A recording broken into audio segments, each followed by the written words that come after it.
काही दिवसापूर्वी पुणे जिल्ह्यात एक अतिशय दुःखद आणि दुर्दैवी घटना घडली। सासरच्या छळाला कंटाळून आपल्या एका बहिणीने आपलं जीवन संपवलं। तशी लेक लाडकी असते, तशी बहीण लाडकी असते, तशी सून का वागू शकत नाही आपण? आपली लेक जेव्हा दुसऱ्याच्या घरात नांदते तेव्हा आपण विचार करतो की तिचं जीवन चांगलं झालं पाहिजे, तिला त्रास होता कामा नये। का मानसिकता बदलत नाही लोक? आणि म्हणून यासाठी आपल्या सुनांना देखील लेकीसारखं वागवण्याची मानसिकता तयार झाली पाहिजे।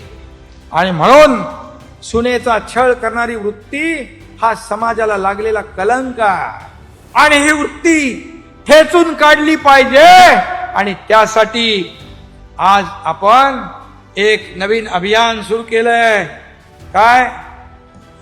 लाडक्या सुनेचं रक्षण हेच शिवसेनेचं वचन।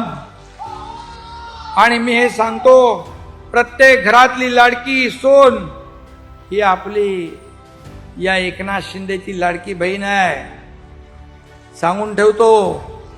आणि त्यामुळेच आता लाडकी सून हे अभियान आम्ही हाती घेतलंय।